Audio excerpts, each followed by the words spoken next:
കോതമംഗലത്ത് നിന്നൊരു കാട്ടാനാക്രമണത്തിന്റെ വാർത്ത വരുന്നു. മുൻ പഞ്ചായത്ത് മെമ്പർക്ക് പരിക്കേറ്റിട്ടുണ്ട്. വനവിഭവങ്ങൾ ശേഖരിക്കാൻ പോയപ്പോഴാണ് ആക്രമണം ഉണ്ടായത്. ആദ്യം ഒരു പ്രതികരണത്തിൽ.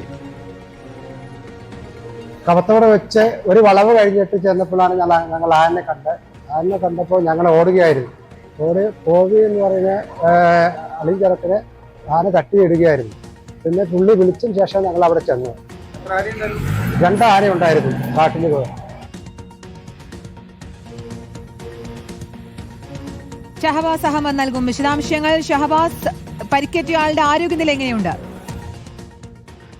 ഈ പരിക്കേറ്റയാളുടെ ആരോഗ്യനിലയിൽ പുരോഗതിയുണ്ട് എന്നാണ് നിലവിൽ മനസ്സിലാക്കുന്നത്. കോതമംഗലത്താണ് ഒരു കാട്ടാനാക്രമണം ഉണ്ടായിരിക്കുന്നത്. കുട്ടമ്പുഴ ഗ്രാമപഞ്ചായത്തിലെ മുൻ മെമ്പറായ ഗോപി ബദറിനാണ് കാട്ടാന ആക്രമണത്തിൽ പരിക്കേൽക്കുന്നത്. തലവച്ചപ്പാറ ഉന്നതിയിലെ കവത്തോട് ഭാഗത്ത് വെച്ചാണ് ആക്രമണം ഉണ്ടായത്. വനവിഭവങ്ങൾ ശേഖരിക്കാനായി കാട്ടിൽ പോയപ്പോഴായിരുന്നു ഇത്തരത്തിൽ ആക്രമണം ഉണ്ടായത്. ഒരു വളവ് തിരിഞ്ഞു പോകുമ്പോഴാണ് പെട്ടെന്ന് 2 കാട്ടാനകൾ മുന്നിൽ കണ്ടത്. ഓടി രക്ഷപ്പെടാൻ ശ്രമിക്കുന്നതിനിടയിലാണ് കാട്ടാനകൾ ആക്രമിക്കുന്നത്. ഈ ഗോപി ബദറിനെ കാട്ടാന തട്ടിയിടുകയായിരുന്നു. അങ്ങനെയാണ് ഇയാൾക്ക് പരിക്കേൽക്കുന്നത്. ഗോപി ബദറിന്റെ നടുവിനാണ് പരിക്കേറ്റത് എന്നാണ് മനസ്സിലാകുന്നത്. ഉടൻ തന്നെയും കോതമംഗലത്തെ സ്വകാര്യ ആശുപത്രിയിൽ ഇയാളെ പ്രവേശിക്കുകയായിരുന്നു.